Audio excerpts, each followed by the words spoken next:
I don't see.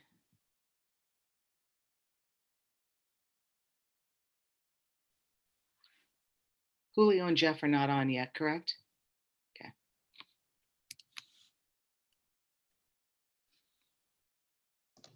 Here they come right now. Great. Okay. I've got 6 o'clock on my end. Okay, here. Good evening. For those of you who have just joined us after closed session, I am Lisa Pelosi, Board Vice President, and I would like to introduce my fellow trustees this evening, Maria Haug, Julio Ogeen, Jeannie Kerr, and Jeff Conwell. Also joining us this evening is our student representative to the board, Mr. Joe Brody. I would also like to introduce our district staff, Superintendent Dr. Mary Lou Wilson, Chief Academic Human Resources Officer, Mr. Christopher Heller, Chief Business Official, Mrs. Andy Stubbs, Executive Assistant to the Superintendent and Governing Board, Ms. Erica Madrigal, and our IT Systems Analyst, Mr. Derek Machado. Providing translation this evening is Paul Huertas and Isidra Mencos. I would like to allow the translators an opportunity to explain how to use the interpreting feature of Zoom. Please go ahead, Paul. Muy buenas tardes, mi nombre es Paul, soy intérprete esta tarde para esta reunión. Por favor, avísele al coordinador si usted necesita interpretación en español para que lo ponga en la misma habitación que los intérpretes. Gracias. Thank you. We are delighted that you are viewing on television channel 27, Zoom, or our YouTube channel. A copy of this board meeting video will also be available on our website at www.stheleniaunified.org. In connection with items A, B, and C, the board received information and provided staff with direction.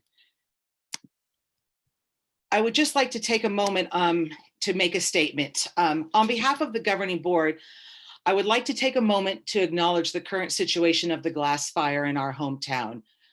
We would like to sincerely thank our local firefighting teams, CAL FIRE, and the multitude of first responders near and far who arrived to combat the fires. Your efforts are heroic and are appreciated so very much. To our St. Helena Unified School District staff, students, and their families, and to the greater communities of our valley, we express our grief and heartache for your loss and displacement. It is difficult to find the appropriate words to convey how things have changed for so many in such a short period of time.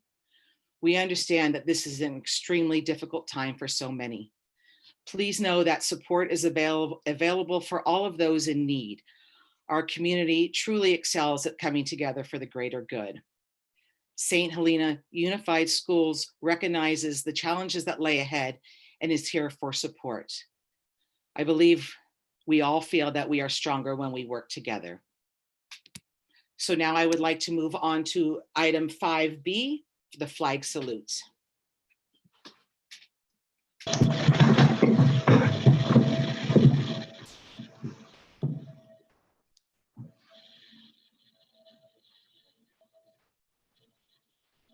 I pledge allegiance to the flag of the United States of America and to the republic for which it stands, one nation, under God, indivisible, with liberty and justice for all.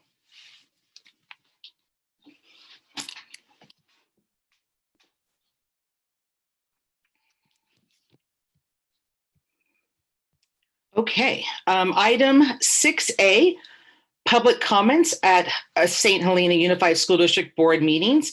You will find the instructions and guidelines on the screen at the moment, so please take a moment to review those. Ms. Madrigal, did members of the public submit comments on items not on the agenda? We did not receive any emailed comments to the public comment at sthelenaunified.org. Are there any members of the public, any attendees that would like to publicly comment on items not on the agenda? If so, please raise your hand, or if you are participating via phone, press *9.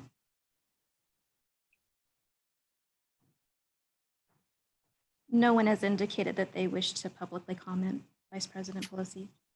Thank you very much.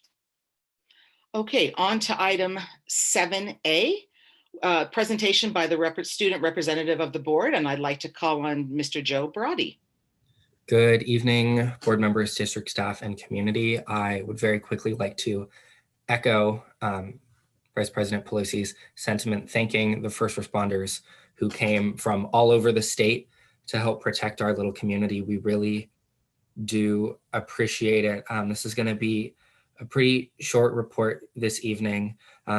Virtual learning, virtual instruction resumed today. The focus was really just on making sure that students are doing okay. It has been a very challenging few weeks. And we know that for some students, some staff, some teachers, these past few weeks have been life-changing.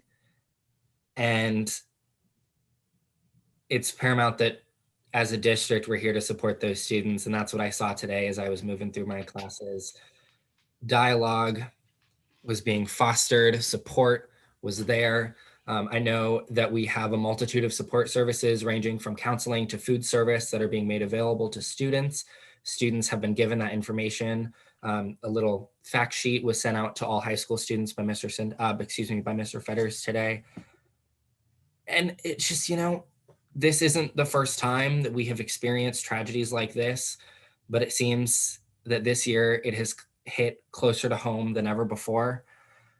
Being as a senior in this district, moving from school to school, if there is anything that I know, is that we are lucky to have such a strong sense of community, of caring, of compassion, that we will get through this. And so I just want to end my report tonight again by reiterating that students, staff, teachers, community, if there is anything that you need, we are waiting in the wings. We are here to help you. And I'm very proud to see the support that is already coming through from students, from staff, from the community to really bring us together. Thank you. Thank you so much, Joe. I appreciate hearing your student perspective very much. For item 7B, it's the adoption of Resolution 20-9, the Red Ribbon Week for October 23rd, 2020 through October 31st, 2020. Mr. Joe Brody, I'd like to ask you if you'd be so kind as to read that resolution. Prior to, though, if you could just hold on one moment. Ms. Madrigal, was there any public comment on this agenda item? There was no public comment. Okay. Joe, if you would go ahead and proceed reading, and then we'll see if there's any questions afterwards. Of course. So this is Resolution 20-9 of the St. Helena Unified School District declaring Red Ribbon Week from October 23rd, 2020 to October 31st, 2020.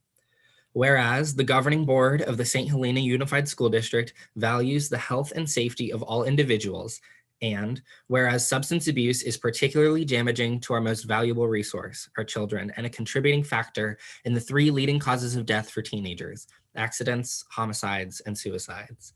And it is the goal of Red Ribbon Week and the St. Helena Unified School District to involve families, schools, businesses, law enforcement agencies, and service organizations in all aspects of this campaign and establish an atmosphere that supports awareness, education, and ongoing initiatives to prevent illegal drug use. And whereas the Red Ribbon Week campaign theme promotes family and individual responsibilities for healthy living, drug-free lifestyles, without illegal drugs or the illegal use of drugs. And now, therefore, it is resolved that the St. Helena Unified School District and all schools hereby support Red Ribbon Week and the positive reinforcement it provides our students and communities. And it is further resolved that the governing board of the St. Helena Unified School District hereby supports the proclamation of October 23rd, 2020 through October 31st, 2020 as Red Ribbon Week in the St. Helena Unified School District and encourages its students, administrators, faculty, and staff to participate in drug awareness, socially distanced activities, and make a visible statement that we are strongly committed to living a healthy life. Thank you very much, Mr. Brody. I do need to ask again if there were any public comment on this agenda item. There was no public comment submitted on this agenda item. Thank you. Trustees, do you have any questions about this agenda item? Okay, is there a motion to approve the adoption of Resolution 20-9 Red Ribbon Week as presented? I'll make that motion. Is there a second? I'll second. Please call the roll. Trustee Brady, Aye.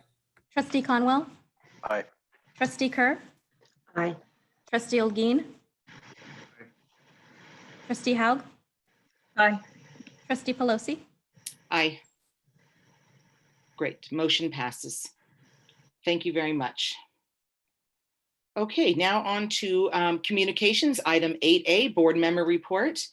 And at this time, I would like to call on Trustee Jeannie Kerr for her report, please. Great. Thank you, Trustee Pelosi. Good evening, everyone. I am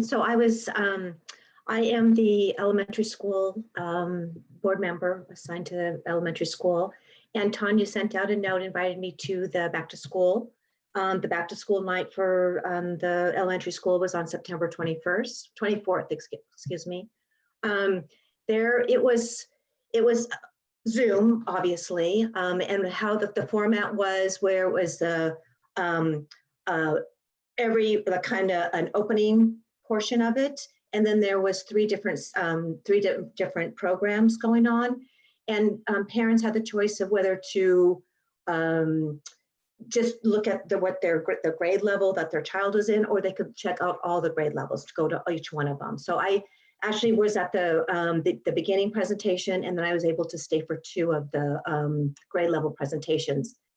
And I just want to say, what an awesome job that everyone did. I mean, it was, it's not that I had the doubt that it wouldn't be awesome, but it was so surprising. It just, everyone was so articulate.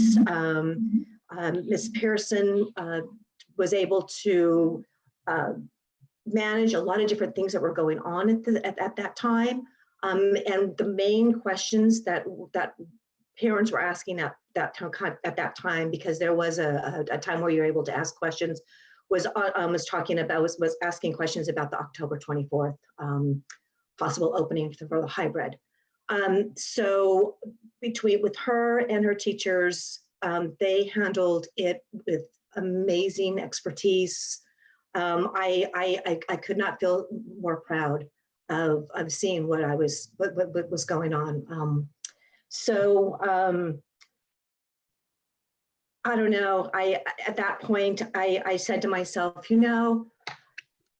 things were really, obviously this is before the fire, but I was thinking, things have been really difficult since March, but it's been amazing to see all of our staff and our teachers just go forward and make the best of all of the situation. And I couldn't be more proud. I know I keep on saying that, but it was absolutely wonderful. So Miss Pearson, please thank all your staff for all of the work that they're doing then and now. It's very much appreciated. That's great. Thank you so much, Jeannie. I appreciate that. You're welcome. Okay, item 8B. We are on to superintendent's subcommittee reports. We have a couple for this evening. The first will be the Curriculum, Technology, and Innovation Committee that met on Tuesday, September 22nd. So trustees Conwell and Kerr, if one of you would like to speak to that. Trustee Conwell? Yeah, hi. It was a good meeting, and it was a very informative meeting in the sense that one great thing came out of it. We were looking at our actual devices and thinking our devices might be a problem in communicating via the Wi-Fi and causing inequitable access for our teachers and for our students. And a couple experts were on board, Chuck McMinn, and somebody else, new parent to the district, and they said no, actually they think it's more of a Wi-Fi connector issue. And so not really, so our devices should be fine. It's more of a solving of the Wi-Fi connectivity. So that was kind of a huge eye-opening thing for all of us that were on the committee. And I think potentially will save the districts thousands of dollars of keeping from purchasing. We will have the equipment already. We just have to figure out how to solve the connectivity issues. And so I was very excited about that. So that was, to me, that was the highlight of the meeting. Great, thank you. Trustee Kerr, did you want to add anything to that, or? Yes, I would agree with what Trustee Conwell said as far as the conversation about the connectivity. That it was brilliant. It was great to have it. And I also want to say the highlight for me was just seeing how many people were participating on the committee as well. And I want to thank everyone for their time. Great, thank you. The next committee that met was the LCAP Steering Committee, and that was on Thursday, September 15th. And that was Trustee Kerr and myself. Trustee Kerr, would you like to go ahead and start on that? Sure, absolutely. So let's see, September 15th. Again, with this committee, there was a lot of new faces. There's quite a lot of people on these committees, which is excellent. Right. We started out with welcome and introductions, just so we get to know each other, you know, where the different schools that our participants are at. We went over the district priorities, started talking about the vision and the mission. There was a monthly review of the LCAP updates that Chris headed up, and we talked about that. And then there was the engagement portion that we do every year. And Lisa, did you want to continue with this, with the parent? Yeah, I mean, I think that it was really great to get the new faces and voices on that committee. I think this is the brick and mortar committee of our superintendent subcommittee that we have, because this is what drives the focus of the district. So I think it was great. There were some great questions asked by some new parents, but basically this was our initial, meet and greet and review. So it's going to lay the foundation of what's to come. Yeah. Great. Thank you, Lisa. Thank you. The next committee is the Monrovia Group. We actually have a couple of meetings that that Julio and I both attended. Trustee Yogi, would you like to take the first one and I can take the second one? Sure. Okay. I'll do the Monrovia first. We had a meeting today. Okay. Oh, well, actually, if you would take the first one, because I was not present at that first one. Oh, okay. The September one. Okay. Right. Yes. Yeah, that was. That seems like it was so long ago with everything that's happened this last week. That one, yeah, I think the last couple too have been smaller in the sense of participants that we have. Actually, just in kind of looking back at this committee when I started, it was a lot of, and obviously there's a lot of different things going on with the organizations, but it was just a moment for all these organizations to connect, share, and really just highlight the work that we're doing. And unfortunately, with everything that's happening from COVID to fires, the last few meetings have just been kind of rehashing a lot of the stuff that's happening. So unfortunately, I mean, the Monrovia, I love being a part of this just because we get to connect with these other organizations and community, but the last two meetings have been just a little bit tougher, just in the sense that obviously like today's was, dealing with the fire and just kind of talking to the city as far as, some of the challenges and the work that they did, not just the city, but CAL FIRE. So this last meeting was, and even the last one was just not as many participants, but just dealing kind of with the COVID-19 situation. And this one was more just surrounding the fire. And again, I just want to reiterate that I'm very grateful and thankful for the first responders, firefighters, everyone that just came to the aid of St. Helena. And obviously as a community member, I'm so grateful that, that St. Helena was saved, but on the other hand, it's really difficult to not pay attention to all the other surrounding areas that have been affected. So, that's definitely something that, we have to look at moving forward. And I think that this committee is, hopefully in the future, we'll be able to, share ideas on how to, support a lot of these families and communities that, that need help right now. So. Right. Thank you very much, Trustee Olguin. I think you've so, you've summarized both meetings actually very nicely. Today was truly all about fire and fire response.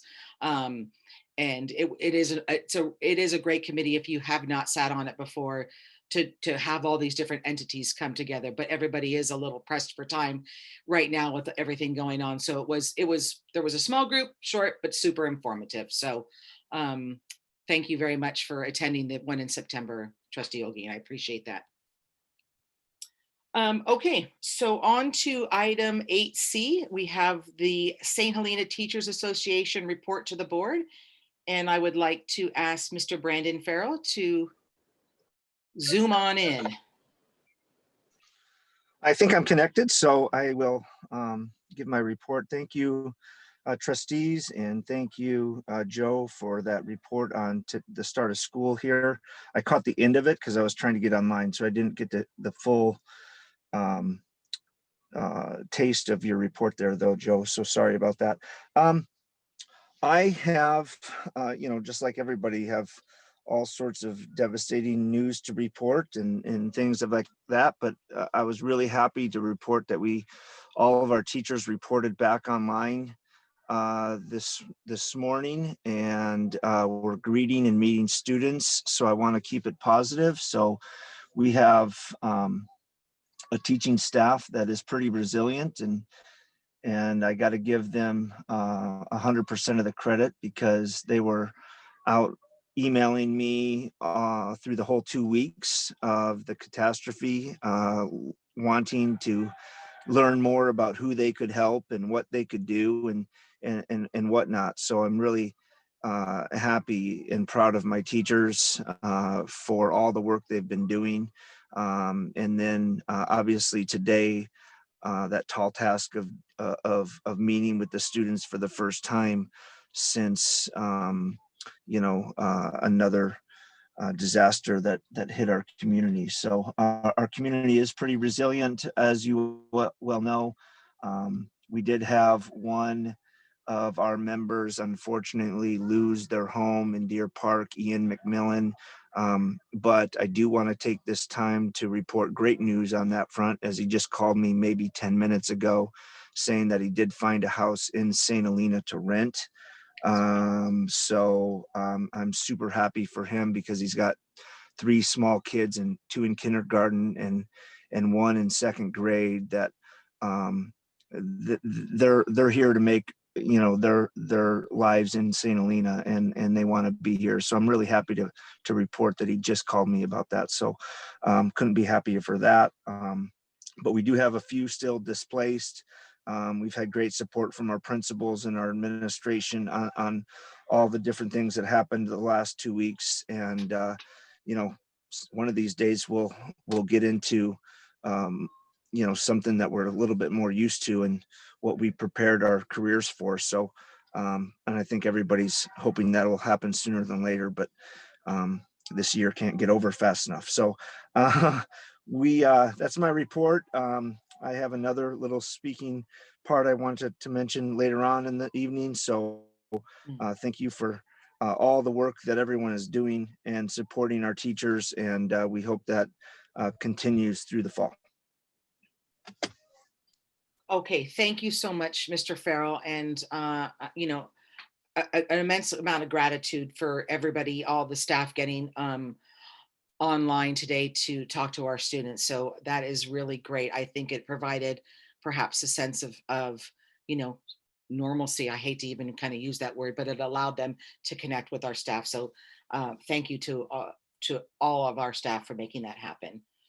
Item 8D is the California School Employees Association number 287 report to the board. Trustees, you will see that this is a written report that was submitted by CSEA President Christina Avina.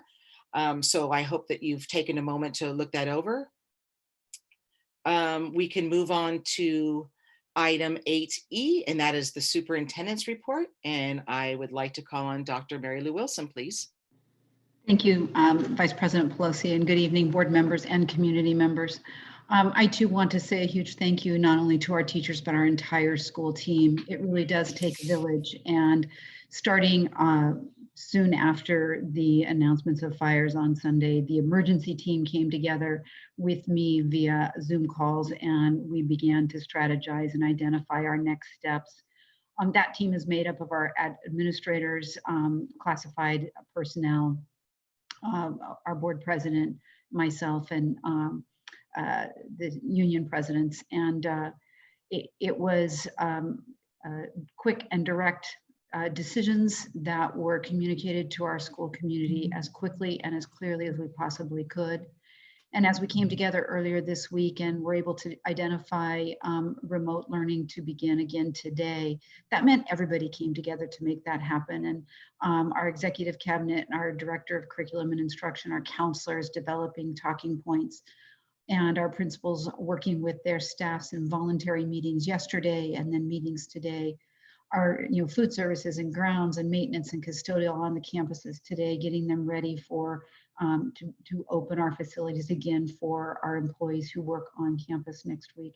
Everyone came together, and just a huge appreciation for everyone. I did have a chance to chat with Ian today. He needed to use a room for instruction, and so he was here in Vintage Hall, and the smile on his face to be with his students was so heartwarming and so exciting. And while he shared with me his loss, he said, but I got to be here. I got to be with my students. And as Brandon said a few minutes ago, we do have a teaching team that really cares about our students.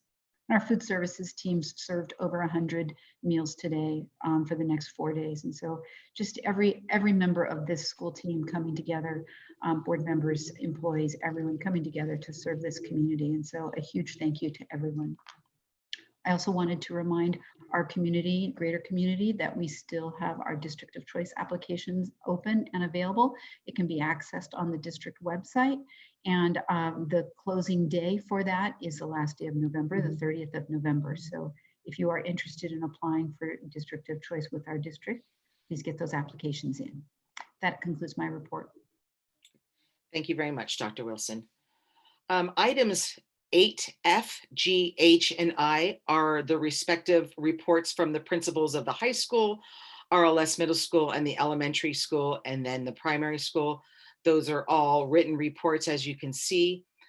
I want to thank all the principals, as always, for providing those updates on distance learning for the trustees. We very much love to hear what's going on. So we thank you for sending those to us every month. Now we can move on to item 9A on the consent agenda. The consent agenda contains routine items judged appropriate to be acted upon in one motion. If a board member requests that an item be removed for the consent agenda, the item will be considered under discussion/action items. Was there public comment on this agenda item? There was no public comment. Thank you. Trustees, would you like to pull any items from the consent agenda? No. Okay. Is there a motion to approve the consent agenda as presented?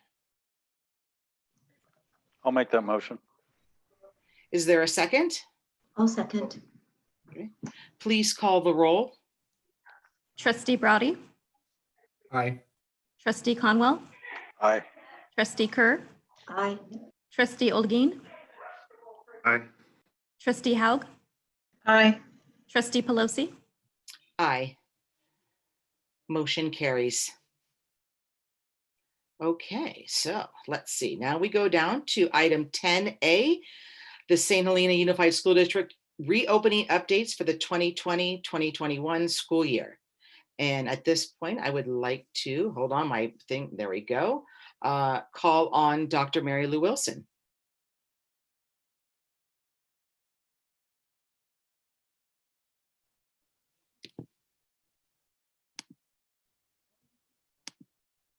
Oh,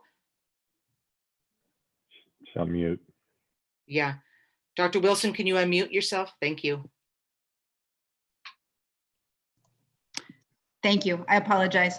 Yeah. So you'll notice that I have added an additional title to our COVID-19 update. We've been giving you updates on COVID-19 since March of this calendar year. And unfortunately, we needed to add a glass fire update to this presentation as well. We felt that it was important for you to have that information. So with regards to the glass fire incident, as of yesterday during the Office of Emergency Services call, approximately 67,000 acres in the Napa County burned, and we are at about 60% containment. There are still approximately 1,200 homes in the Napa County, Greater County, that continue to be on a mandatory evacuation. In the Deer Park area, there's no power, there's no sewage, there's no internet, and it could be days, maybe even a week or two before that occurs, and repopulation can happen for those homes that are not damaged. And St. Helena Hospital is closed with, at this time, no known open date. There is not a lot of damage to the actual hospital itself, though there are some damages to their water and sewer lines. The St. Helena city proper has very few damaged properties, and our school attendance area is much larger than that. And so within the Napa County, I think it's important for all of us to know that more than 300 homes have burned, more than 320 commercial properties, and more than 250 other buildings have burned. Within those numbers, at this point, we know that at least 35 of our students have lost their homes completely. Brandon mentioned earlier to you that one employee has lost their home, and some of our employees continue to be in a mandatory evacuation status. This fire is being reported as one of the top 10 most damaging fires in the state of California. We did have instruction closed for 8 days. We were not able, with the mandatory evacuations and the true chaos of the emergency, we were not able to even provide remote learning. Andy Stubbs, our CBO, will be working on a waiver that will go submit to CDE for some of those days. And as I mentioned, distance learning resumed today. Within the COVID-19 updates, we continue to be in the red tier, and our public health officer, Dr. Reluccio, expects that we will stay in the red tier for a while. I wanted to give you an update on employee testing, and this is new information as of this week. Napa County Public Health is working with all school districts now to identify a plan where we may be able to send a staff member to pick up testing kits, bring them back to our site, and under medical supervision have employees self-swab here on site, and then take those back to the public health Verily sites for send-off for testing. That is a huge accomplishment on the part of public health. And I had private testing here on this slide when this agenda went live, because I was at the point of considering making a recommendation that we start talking about using some of the COVID dollars to fund private testing so that we could ensure that we follow that guidance within the California Public Health.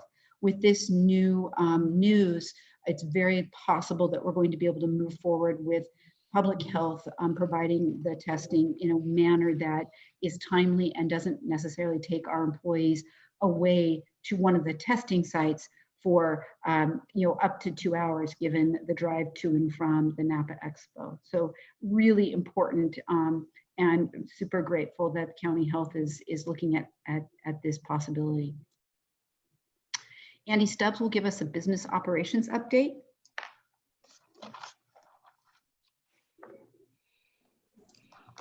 Thank you.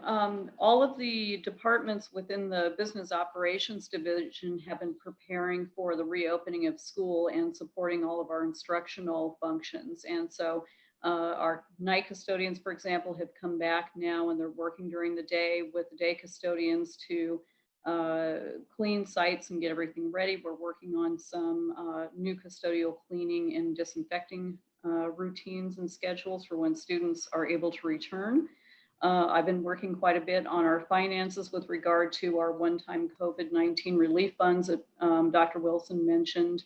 in preparation for the 2020-21 first interim report.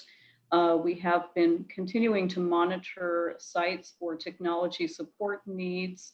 We may need to order a few more of the Hubble hotspots to support students. And then additionally, we are working on a new board policy that outlines a COVID-19 mitigation response plan, which will be required as part of being able to access some special liability coverage through our insurance JPA.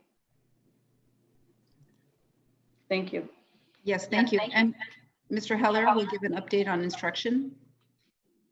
Excuse me, yes. The board will recall that when we started this year, our distance learning, we called it distance learning 2.0, thinking about how we provided distance learning in the spring. And with the preparation that we've had with our teaching staff in the summer and in the early fall, our feedback on the distance learning has been very positive, both from students and teachers, and a routine has been established there that both are feeling very comfortable with. And, you know, just on behalf of the district, I just want to thank our teachers here at this meeting for being so innovative and flexible in developing lessons and activities that do meet the students' needs while providing it during distance learning. Our attendance has been very good too. It's been very positive, and those that have been disengaged or for whatever reasons haven't been connected, the district does have site-based re-engagement coordinators that have reached out to both those students and families to make sure that they have access to the distance learning.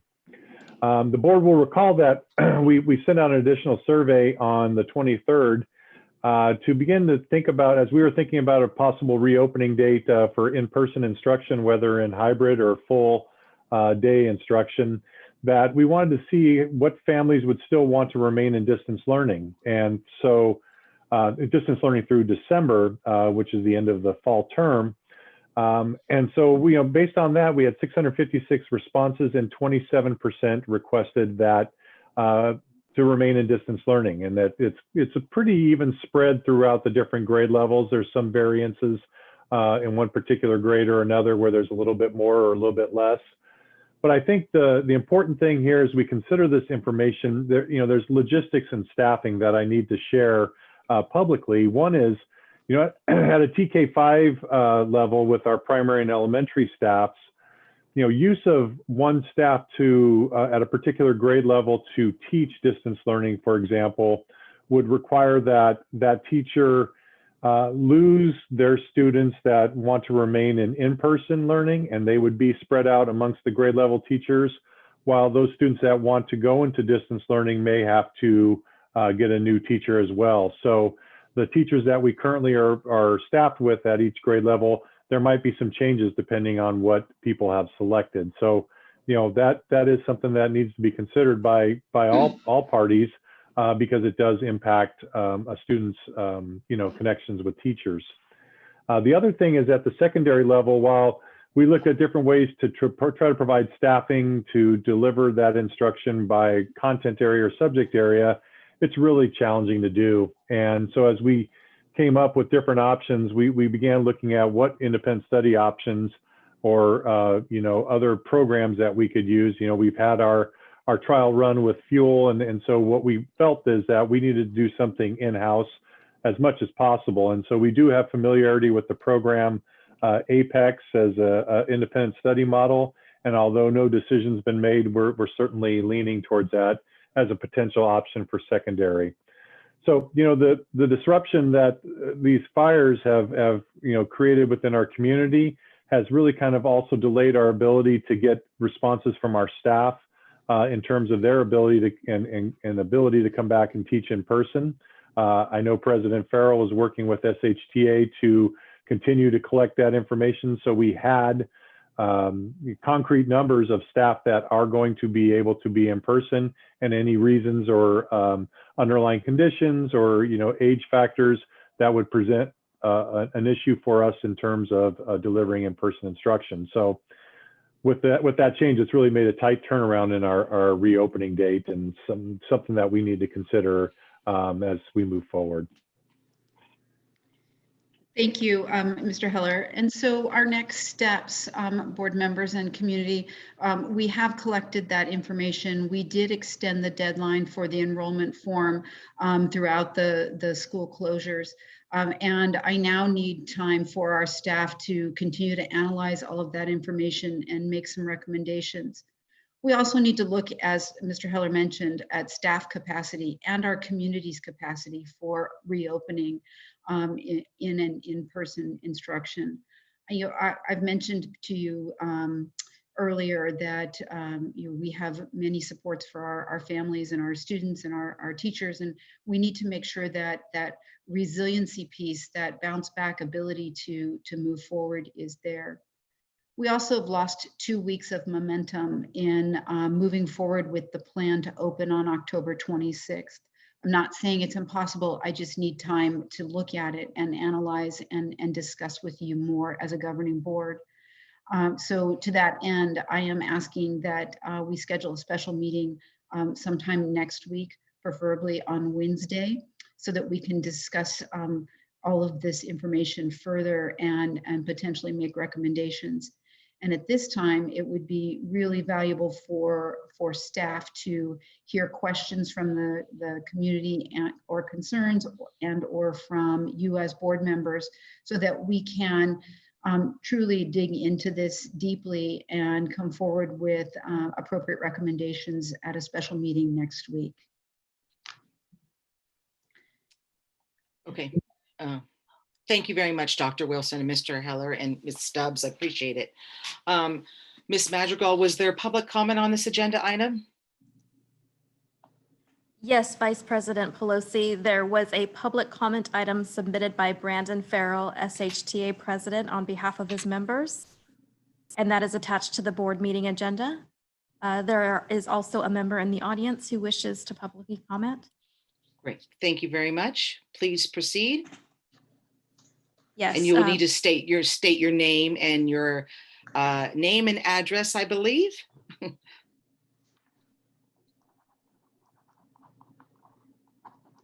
Hi, Brandon Farrell again. I live at 1521 Kennedy Court. I'm also the SHTA president, teacher, coach in the school district, and all sorts of things. So I want to be pretty concise because my public comment, speaking comment is just in support of the one that I submitted to you in writing.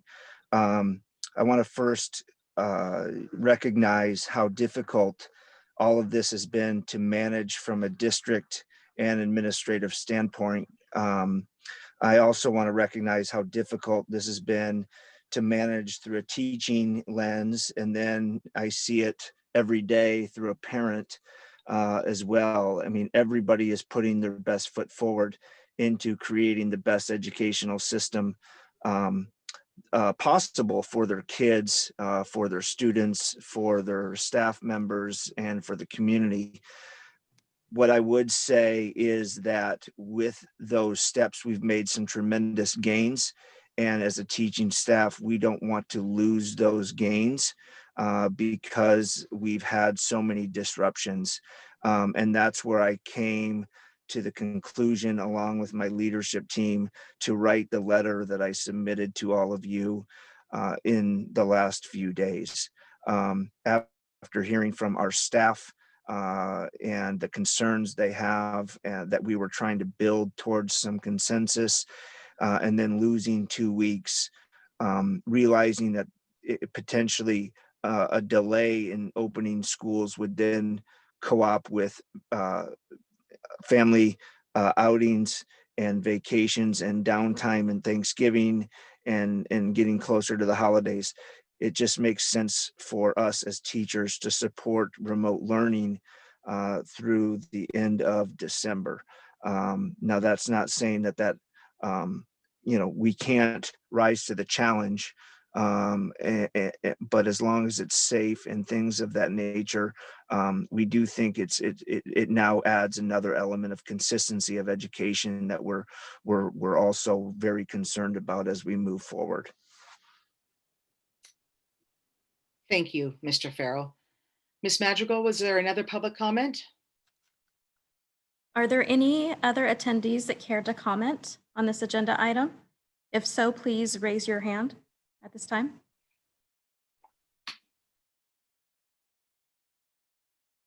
There's no additional public comment. Thank you very much. Trustees, any questions or comments for conversation about this agenda item?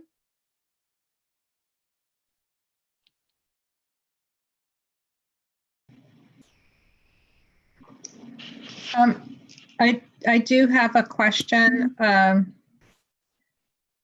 Has the district at the beginning of when we were first about restarting in-person classes, we did discuss the possibility of it might be more feasible for TK to 5 starting before the upper grades. Is that also being considered in this situation, or has that not been considered yet? All scenarios at this point. We're looking at all scenarios at this point, and welcome any suggestions and thoughts that our board members have to help drive our decision making. Trustees, anyone else care to comment or questions? I have a quick question. So as far, it's great news about the testing kits. So what, is there any indication the length of time from the test to the results? How many days? Have they stated that? Not specifically with this particular setup, and from experience, I can tell you it's taking anywhere from 2 to 3 days at this time. 2 to 3 days right now. Okay. And really no more than 72 hours. Okay. And you think that would be the same with these testing kits then when they're?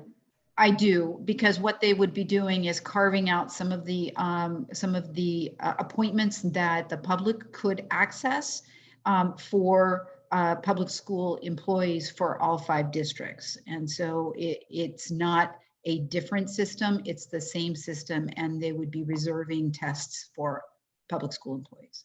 Okay. And it would be the same, the regulation or what's required from the teachers would be the same, where they would need to be tested every 2 months. Is that correct? The minimum requirement is all employees once every 2 months. Mm-hmm. Certainly, with the public health testing sites, any employee could choose to be tested more frequently if they wanted to. That would be their choice. But yes, once every 2 months. 2 months. Okay, great. Thank you. Mm-hmm. Unless they have symptoms. Okay. Okay. Okay. And then as far as the parent survey, you mentioned that you're going to extend that. Now, would our parents be able to resubmit a survey if they've already sent one in and they've changed their mind because of the situation of our recent situation? So, and that actually has already occurred. The way that the data is collected through a Google form and reported to us on an Excel spreadsheet.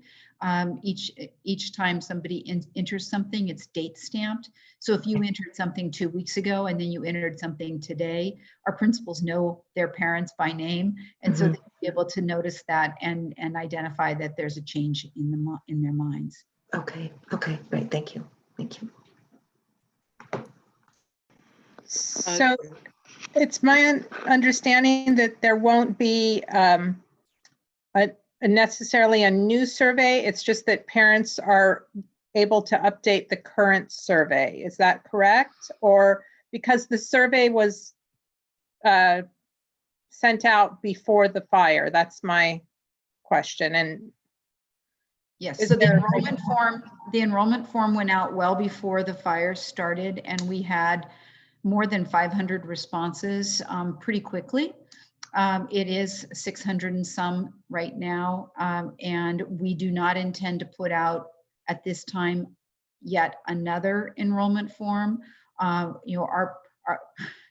our parents are growing weary of our surveys because we need information from our parents so quickly. They were asked to respond to questions this week with regards to technology and connectivity. So our plan was not to put out a new enrollment form. We would ask them to go to the existing one and make a change if needed. And for those families who have not responded, much like earlier in the year when Mr. Heller asked questions about returning to in-person or hybrid, we are moving forward with those who have not responded that they intend to come to us in person when we are able to do so.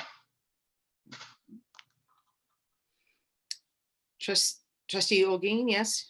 Yeah, I had a question about the survey responses. From those 656 responses, what percentage is that of the district families? I mean, is it do we still have an additional amount of families that haven't responded, or is that the majority of them, or do you know a number of I guess families, or the families that would respond, or students? Right, so we were asking parents to respond on the enrollment form for every child.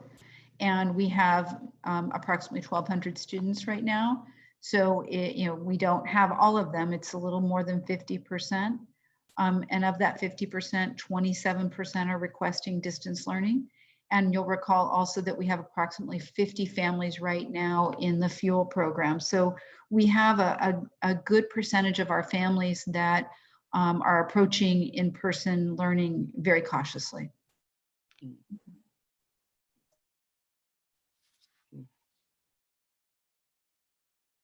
Trustee Conwell, any comments or questions?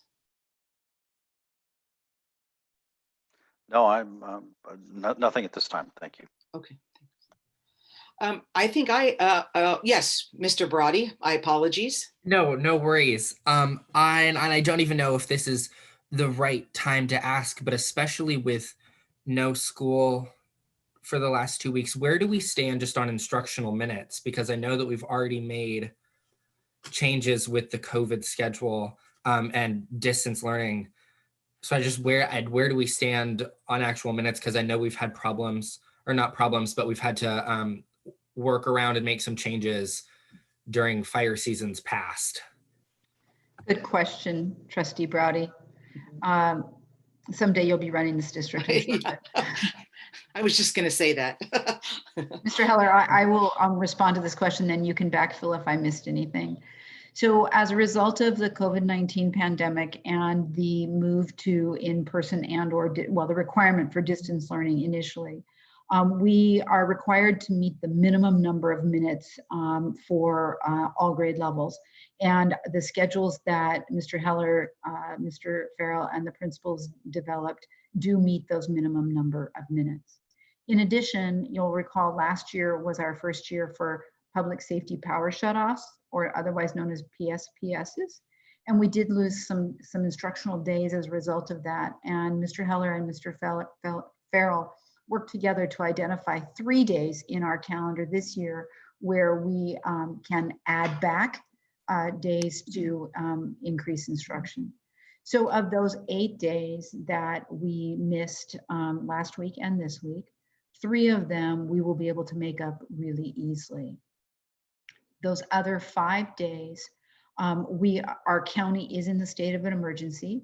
And so I mentioned earlier that Andy Stubbs would be submitting a waiver to relieve us of the requirement for those additional minutes. So that's one option for us. Mr. Heller or Mr. Farrell, would you like to talk about any other information with regards to minutes? Mr. Farrell's gone, so there are other ways that we could consider adding days back into the school year. That would be a negotiated item with conversations with the teachers union about where it would be and what it might look like. So we can begin those conversations. So, with 5 days lost, not maybe all 5 would be added back in, but we might find opportunities to build a couple of days of instruction back in. And we could even potentially do that asynchronous, with distance learning or some sort of activity on a school day. So there's a lot more flexibility this year in terms of counting instructional minutes than there has been in years past, obviously because of the situation we're in. So Dr. Wilson, you covered everything else. And so I think that should answer the question, I hope. Great, thank you both. Trustee Kerr? This is in addition to Joe's question. So the minimum number of minutes, we've met those. So how, if we moved into the hybrid for 2 weeks, are we losing instructional minutes per day that way?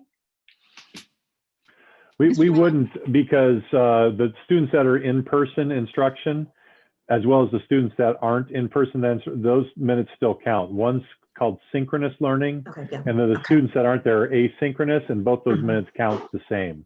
So the total minutes of instruction would still count. Okay, great, thank you. Okay, I have a couple of just thoughts and some questions. So we've got about 50% responses so far from families. And half of those are choosing, would say they want to stay in a distant learning model. So a way my brain is looking at this is that, like if you look at it just kind of in big picture, that's almost like one entire school that is choosing like to stay home and stay on, if you break our campuses, that's 1 in 4 campuses that potentially would want to stay home in distant learning. So I guess the question is, do we have enough staff to cover all of those who choose to stay home? They can't go into fuel.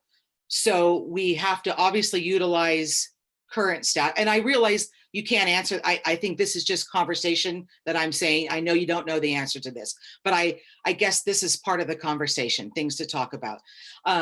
Do we have the staff to TK5 and then 6 through 12? And obviously 6 through 12 presents a whole different set of logistic challenges versus TK5 in distant learning and taking one teacher and any kids that will, if you're shaving off 3 kids off of 1 second grade class and 2 kids there, maybe there's one teacher to teach a cohort, so to speak.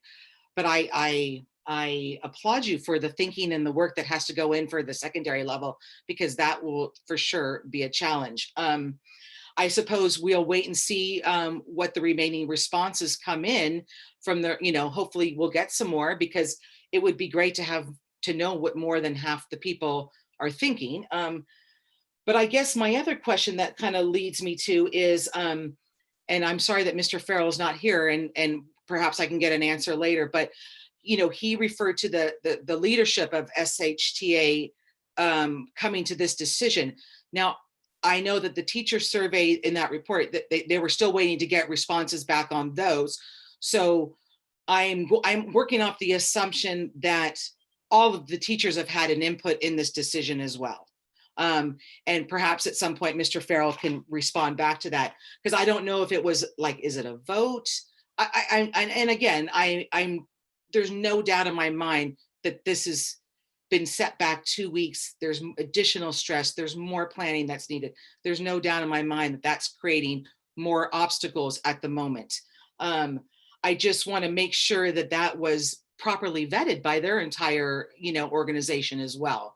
And I had another question and I just lost it at the moment. I'm sorry, it just went somewhere. So I guess it'll have to wait. But that was those are things I want to be thinking about and talking about when we have this special meeting, because, this is simply, this is not just simply let's resume, right? We have a lot of things to work out. And I guess, if for some reason we did not return to in-person instruction until January, at that point, do we still go into hybrid and then into potential 5-day? Is there any possibility, if the COVID testing numbers stay and keep us either into a red or an orange, could we jump back into 5-day? And again, food for thought, and maybe we follow up on the study session. So feel free to jump in if you want to answer anything. Otherwise, just say more to come. Well, Vice President Pelosi, I think your first question, unfortunately, elegantly showed the complexity of this, of our next steps. And Mr. Heller shared a little bit about that earlier during the presentation. When you have a really large district and you have a lot of employees, you have much more flexibility. And we just don't have a lot of employees. And so our flexibility factor is less. And so it is a very complex decision and recommendations coming forward. You know, part of why we wanted to talk with you about it tonight was so that we could begin to understand and unpack the complexities, and also we could make sure that our community is aware that we're talking about this. And you know, I did announce an October 26th in-person hybrid start date. And while that certainly is my goal and my target for our school community, I also have to be realistic around capacity.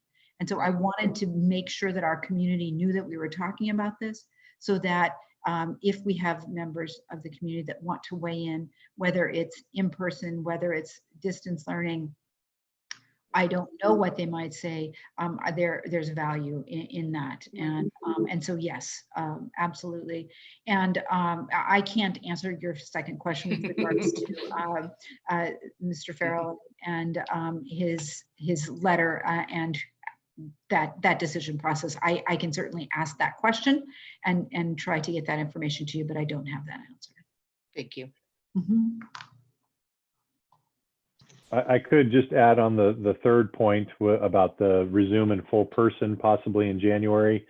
All along, we've kind of had this notion that we would start in hybrid just to practice what it looks like on our campuses. And we talked about 2 weeks just to get used to it, but it could reduce to a week, or it could be as long as 3 weeks. It really is more for us as a staff in a district to see how it looks, and because this is the first time we've gone through it, and it seems like it would be better with 50% of our population than 100%, you know, just to work out any logistics or things that might come up. So that's the way we've proceeded, but you know, we're open to suggestions and changes, obviously. Thank you so much, Mr. Heller. And if I could tack on to that, Mr. Heller, the schedules and the routines that we're going to be asking our students to adhere to are different than anything they've ever participated in as a student. When you are out and about in the public and you go into a grocery store or a post office and you see the stickers on the floor, and they some places check your temperature and you have to have a mask on and you have to stay a certain distance apart.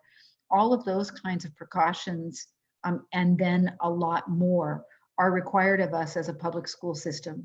And so the hybrid opportunity to practice that and understand it with a smaller group is critically important. Now, that being said, if something changes dramatically by January 1, and we could do something differently, because we all know it's changed dramatically almost daily since March 13th. That would be one of those, looking at the past, checking out what's happening in front of us, and making the best decision we have with the information that we have at the time. Agreed. Thank you. Trustee Haag, did you want to say something else? Yeah, I just wanted to kind of echo what you said, that it's very hard to make informed decisions when we don't know what the entirety of our staff feels. Whether I understand that it's very important that we have to work with the unions, and we always have had a wonderful working relationship with our unions, and I really want to thank them for that. But at the same time, we have to see how we can move forward together. And I don't quite know if this letter is it a statement where it reflects a small majority or a huge majority of the of the staff. I just, and how it was arrived at. It just would be helpful because we have to work all together. We have to know where everyone's coming from. Because if we don't work together on this, it's not going to work out. We know that now. And I just think that we have to have those discussions and clarity. And so what I'm hearing as a suggestion potentially is that we would certainly we always invite Mr. Farrell to a special meeting. We would also put him on the agenda and ask him to speak to the letter and background and what his members are thinking. Is that what I'm hearing? Yes, that would be Yes, great. please. Yes, please. So the enrollment form did become inactive. I believe today we can reactivate that and put out a request for those who have not participated to participate, to potentially give us some more information. We had extended it through all of the closure, and we're looking forward to like making some decisions, but we can certainly bring that back as back to the website and ask for those who have not participated to participate. And maybe asking those that have changed their mind since the last time that they filled out the enrollment form as well. Because there's, I mean, this week has changed a lot for people. Right. Yeah. And we all know it's so challenging because depending on the experience that someone has had at that given moment, it potentially changes their feelings about what risk their family is willing to participate in, whether that's going to the grocery store, as I said earlier, going to a park, being in a school setting. It really varies from one day to the next because this is just so not something we've all participated in ever. So it's super challenging. Mm-hmm.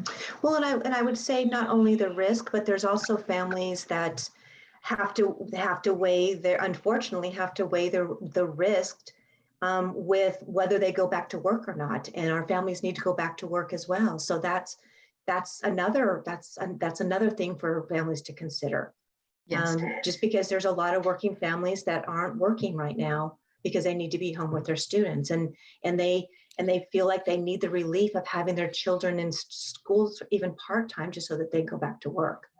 But then my question that I have here was, when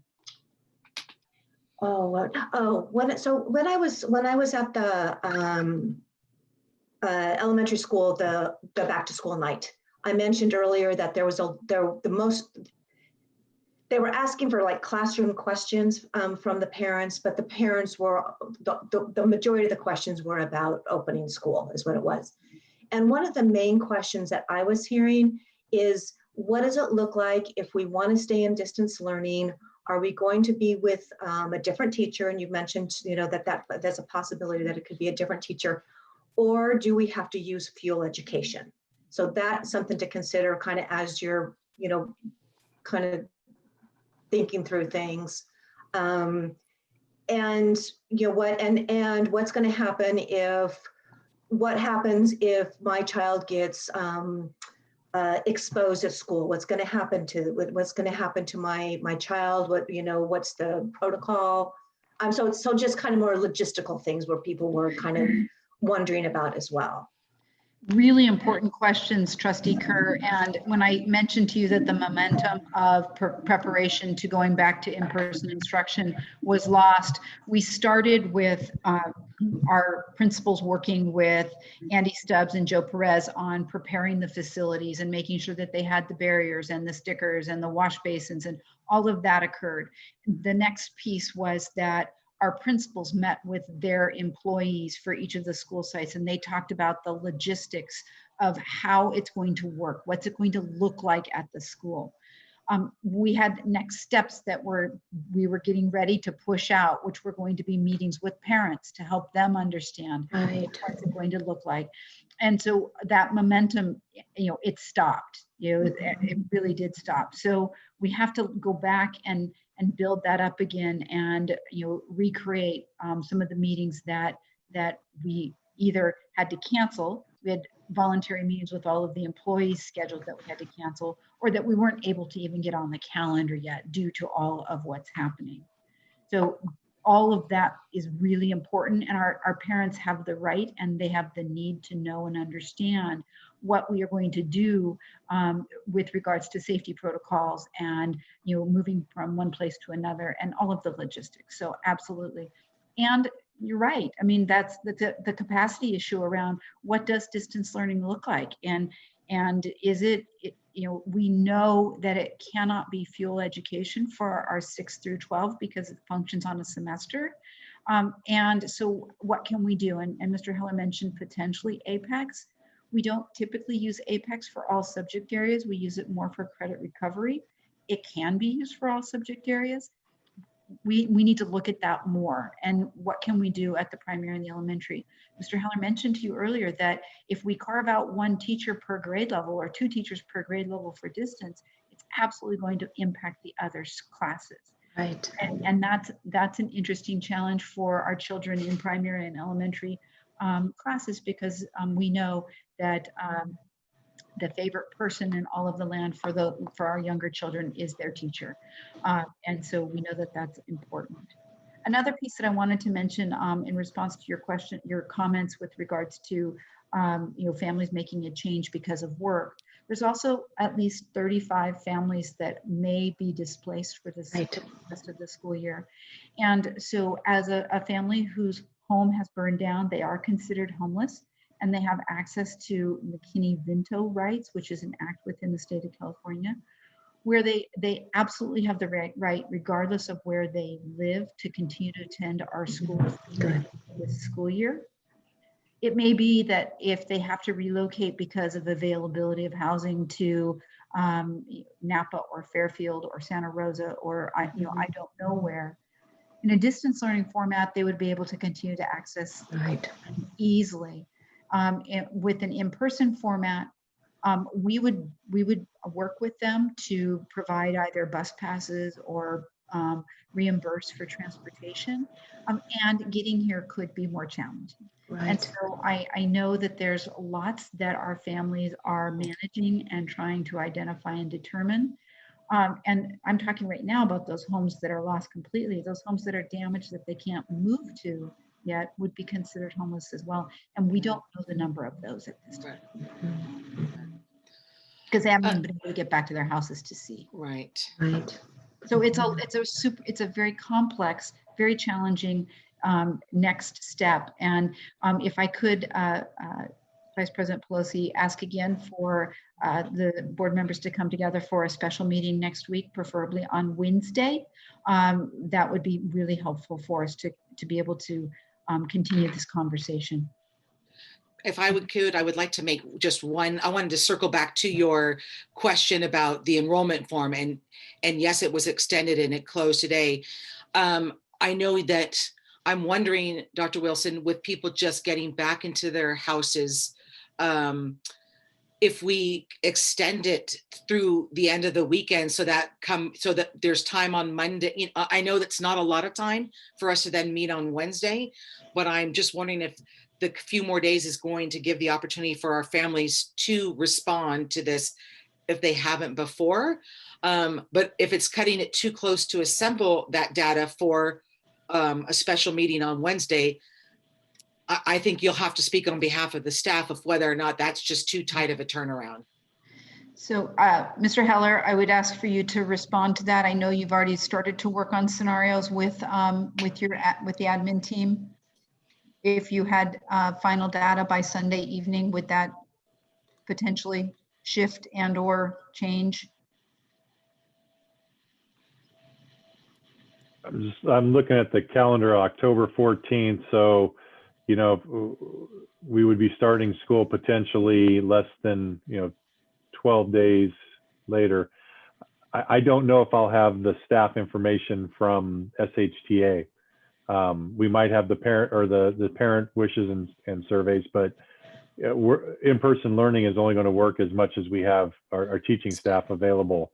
And until I get that information, I can't, I don't know because I don't have Brandon here to be able to give me a timeline of that.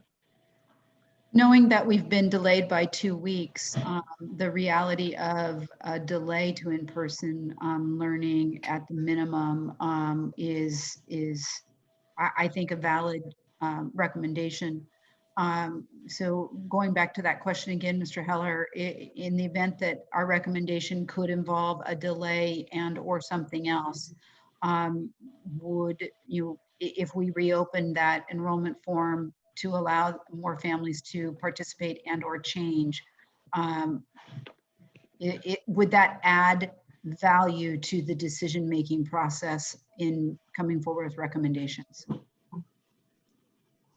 I mean, it helps in terms of the numbers so we could figure it out. I mean, if we stay in this current range of 30%, we have a tentative model, but if it moves up to 40, 45%, that changes the dynamics altogether. And beyond that, it's so. It could potentially move us to a recommendation of distance learning for all through January. It could. It could. I mean, I don't know what the tipping point number would be, of what percentage that would generate a recommendation from our administration to consider that. But if the numbers are the way they are currently, I think we are able to accommodate the staffing. It's difficult to guarantee that obviously right now. So I know. Yeah, It really is.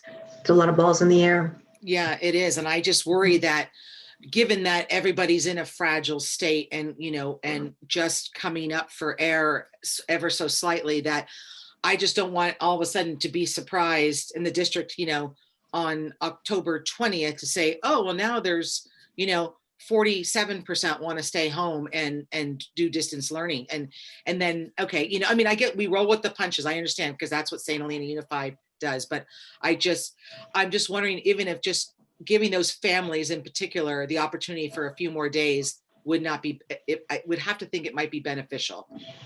It's a big decision, you know, and on their part. So what was going to work for their families? Yeah. Maria? Yes, I'm just wondering what type of messaging we're going to be using to let the community know about the special meeting next week. Will we be, I really think that it's important that as many families are aware of the discussion. I think that there's still a lot of people who don't have connectivity right now.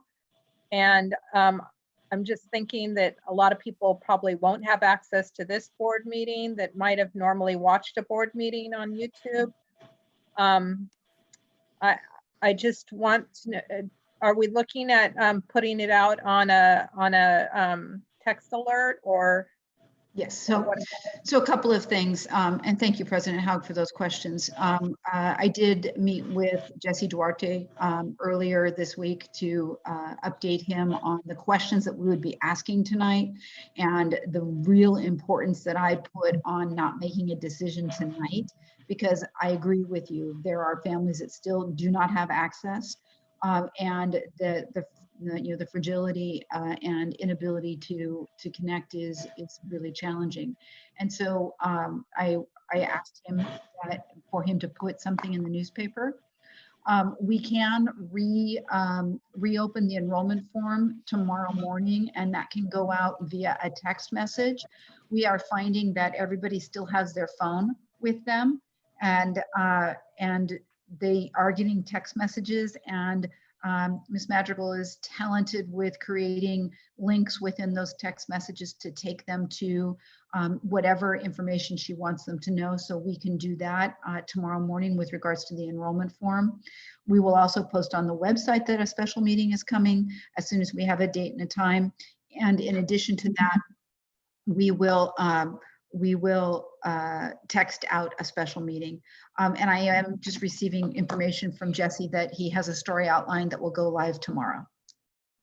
Great. Okay, thank you so much, Dr. Wilson. Trustees, any other final comments, questions? Mr. Heller? I believe Mr. Farrell is back on, so he could answer some of these questions before we move on, which I think would be helpful to, get us framing our next steps. Great. Welcome back, Mr. Farrell. Hello. Hello. So, so sorry about that. I had to take care of an issue, but I'm happy to answer any questions that you may have. Thank you so much. I think there was a couple of trustees in particular that were curious to know the process of how the SHTA leadership arrived at the consensus that is the basis of your letter that you submitted as public comment. Sure. Well, the process is not just a new process. The process has stemmed all the way back since the pandemic began. To be honest with you, we've had different surveys, we've met with staffs, we've discussed issues throughout the whole summer. So we are working as a 100-person unit membership, and in no way, shape, or form is it realistic to get a consensus among all members. What we try to do is we try to use our leadership where appropriate. So for example, we use Mark Luelsdorf and Angie Bond, who are on our executive board, to help in the process of developing our learning plans over the summer. We worked quite a few hours with Mr. Heller on those particular plans. Before that, we get information from our members through emails, through just dialogue. They call me sometimes, different times in the evening and so forth. So I'm gathering information throughout the whole year, really, to be honest with you. And I'm a little long-winded at this point in time, but and I think it's important, though, to understand that no one consensus argument ever comes from just a unique decision over a weekend. Before we were, if you fast forward a little bit to right before the fire, we were having discussions with administration. We had discussions set up with the district administration through voluntary feedback meetings. And there were several of our members that were very concerned about the logistics of working in a school environment with students that are in a confined classroom.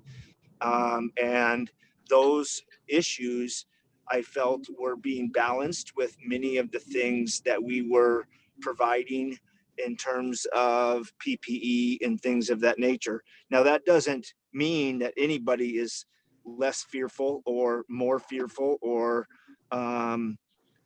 changing their opinion on whether they feel safe or not to work. I was never, as a president, going to change anyone's opinion on that. What we did in this last 2 weeks is we lost valuable weeks in preparation and understanding of how to execute an actual classroom in a hybrid model or in an in-person model. And to be quite honest with you, my staff has worked tirelessly to do what we've done in a remote model. And we have the ability right now to advance the students in terms of curriculum in a remote model. So when we look at a plan that brings us back in a hybrid model, we actually lose instructional opportunities, to be honest with you. And then you put that in a calendar timeframe where it's always in the great nature of fall school. November and December are very hiccupy months anyways, where we are always backpedaling and pushing a couple steps forward and whatnot because of the nature of the month of November with Thanksgiving in there anyways. So with all of those things that were facing us with a catastrophe that has affected many of our students, whether they were directly affected by losing their home or whether they were under a evacuation, or whether they live in Napa and weren't even affected, it affects students a great deal, and that puts more pressure on our teachers. So I met with my leadership team, and I met with the representatives. There's 9 of us, and 10 including me. And I went through the scenarios of what we thought were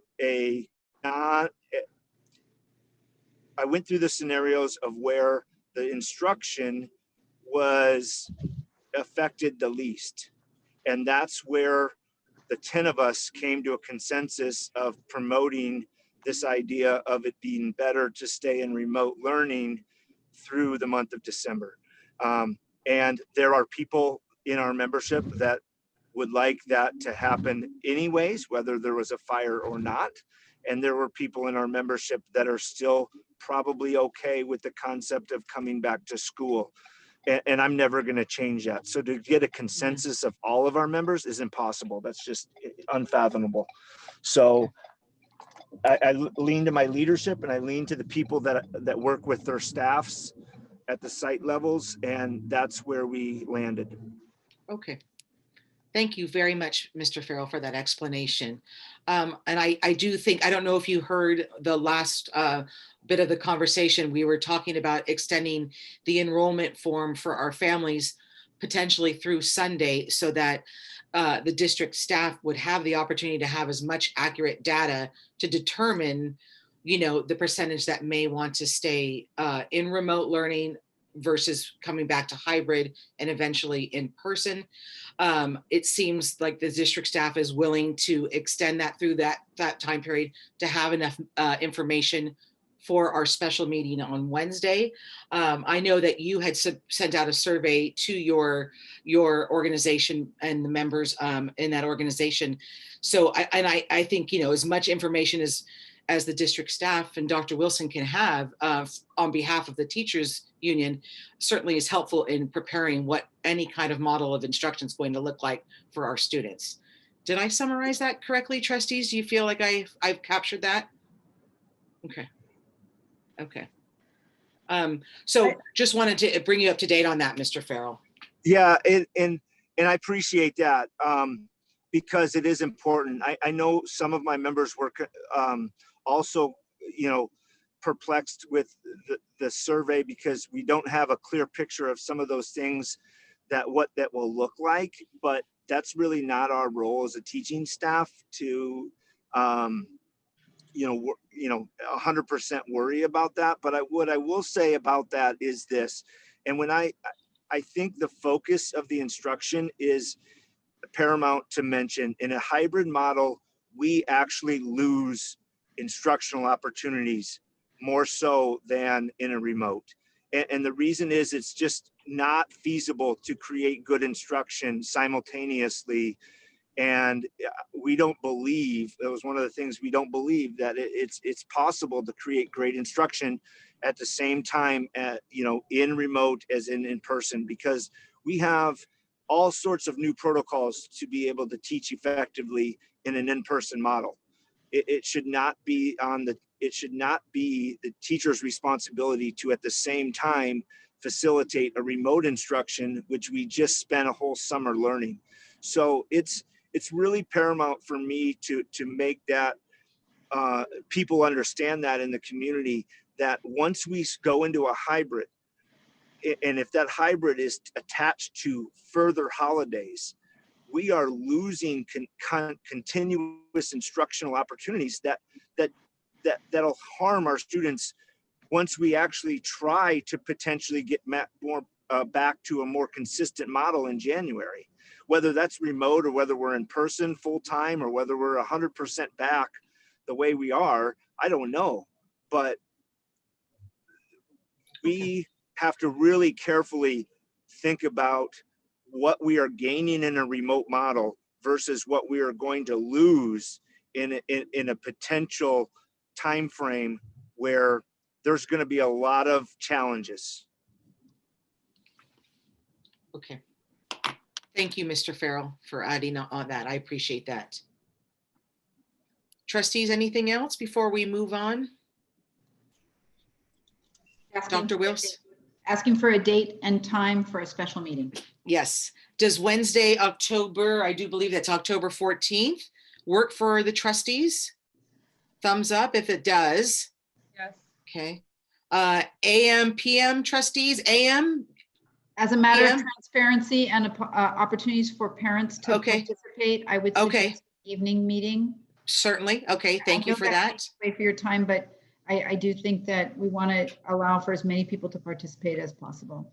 Absolutely. Thank you for that.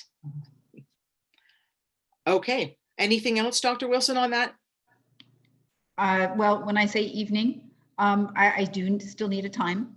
Okay. So, 6 p.m. Is 6 p.m. seem to be, you think, if people are working, that gives them perhaps time to wrap up the workday and log on and from a phone, from a laptop, from trustees. How do you feel about 6 p.m.? 5 p.m. Either would work for me. Anything works for me, either time. Dr. Wilson, would you like to do that maybe at 5 p.m. to help with the staff workday? Why don't I look at everyone's calendar and know that I can schedule it sometime between the 5 and 6 o'clock hour, and we'll schedule it for approximately 2 hours and get that out to you as soon as possible. Great. If you're comfortable with it. Thank you. Yes, I'm. Thank you. Thank you. Thank you Thank for you. guiding Thank me you. through that. I appreciate that. I understand that this is really complex and difficult, and I really appreciate your input tonight. Thank you. Yeah, thank you for the dialogue. I'm very grateful for that personally. Okay, we're going to move on to item 10B. And that is going to be the presentation on the learning continuity and attendance plan, focus on special education. And I believe I'm going to call on, am I going to call on Dr. No, I'm sorry, I apologize. My thing, it doesn't. Mr. Heller, I'm sorry, it doesn't, I'm going to call on you. It doesn't say here, I'm following my script, so I apologize. Okay, that's okay. Thank you very much. Yeah, so as the presentation comes up, you know that this is the first presentation of our learning continuity and attendance plan. This is the month of October, and we're going to focus in this month on special education. We are mindful of our most vulnerable populations, and so our presentation this month is on special services for special education students, and next month is for English learners, to make sure that we keep our eye as though we have this 1 year break with the learning continuity and attendance plan, which is replacing the local control accountability plan for 1 year. So as you can see, I just talked about that, and in November we'll do English learners. So in terms of special education, the district is still aware of the expectations around state and federal mandates to ensure IEP timelines and assessments still occur and take place.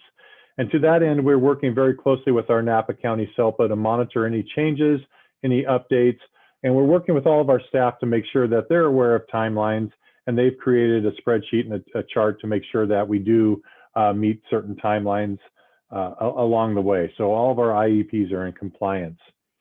Our principals are going to share more about the work that our incredible special education staff has done. They've really gone above and beyond to support the students while in this distance learning model, as they began to have in-person learning, in-person assessments, and even some small group work together that really is providing some of that connection and support and one-on-one work that they really need. And I'd also like to point out that we are slightly up in our overall special education numbers, but we are just right about in that range that the state has in special education, between 8 and 12%. Our numbers have moved up a little bit to 10.8%, but again, that we're right in range there. So that's kind of a general overview of the district special education program. And I'd like to have the principals turn on their cameras at this point and go ahead and do their slides, and then introduce each of the principals subsequently after that. And then we'll be here to answer any questions at the end of the presentation. So the first is Tamara Sanguinetti from the primary school. Thank you, Chris. Thank you, everyone. I was really excited to share this information about the special education team at the primary school who have worked so hard on making sure that we're meeting the goals of the IEP and the DLP's distance learning plan. I mean, everyone, we had, they met with every single family. So the student had a chance to meet with their teacher and then met with members of the team, if it was their Mrs. Carter, who's academics, or Mrs. Wilson, speech. They all had a chance to meet with them and discuss their individual learning plans. And we also, they also on the team, we were really fortunate to have an outstanding, I mean, we obviously have an outstanding set of teachers, but we haven't spent that much time talking about our para-educators, and we have a really great team of para-educators that I will say we had to learn everything new, but they also were on that very same steep learning curve. They had to learn about Zoom, and they are doing breakout rooms, and they're trying to figure out how to manage all of this stuff by still supporting kids with their individual goals. They also, besides being with individual students, some kids are being in person, some are doing Zoom, some are a combination. They also work with some gen ed students as well who have the same needs as those students. So we're really getting so much bang for our buck from all of our staff. Something exciting that also happened is that the SHPS and SHES elementary staff created a joint website for our special education families that has so many resources for them that it's like one-stop shopping for them to get the things that they need. I mean, when we send home our student work packets, we are sending home whatever students need. For example, some kids do better in a little cube chair. They need to be in a little, so besides sending home like what it looks like packets of work, we're sending home chairs. We're sending home slanted desks. We're sending home thinking putty. We're sending home special pencil grips. So I am super, super proud. Chris, am I advancing the slide or are you doing that? You're doing that. Okay, got it. Thank you. So anyway, so I'm extremely proud of, again, just like everyone else at our school, our staff is really going above and beyond, and they've had to learn so much. And I have heard nothing but positive feedback from our families. They can't believe that we're able to do all of these things, which is, you know, what we do, but they're very, very impressed and very happy with things that we're doing. And just to say that besides that, this learning curve is that, I'm just looking at my notes, is that people have had to take on this new learning, but they've also taken it on in a way that they have just embraced it. They've been flexible, they've been positive. And so it's just been, you know, really, really great to see all of these, this team at my school, and especially working with the elementary school, come together to support the needs of our special education students. So I'm going to pass the mic over to Tanya next. Tanya Pearson, principal at the elementary school. Thank you, Ms. Sanguinetti. Echoing many of the comments as well. My two lenses that I was thinking of tonight is teamwork and personalization. And again, the staffing is our main teachers and paraprofessionals as well. Looking at the general education teachers also as part of the team, I think our resource program is the place where that dovetails super closely with the curriculum and the general education that's happening, but personalizing it so that our students can access it. Often students that qualify as what we're calling resource specialized program students are about 2 grade levels or so below some of the general education measures, and perhaps different reasons for qualifying, but that's a general sense. And that the sense is that without support, they would be unable to make some full progress and access the curriculum. So that means that they've got the support of their team members in the Zoom sessions, in small breakout rooms, having to really understand the curriculum well enough so that they're also supporting parents to be helping and to help guide, not to teach, but to just be able to support as much access and practice as possible. So that's been really positive.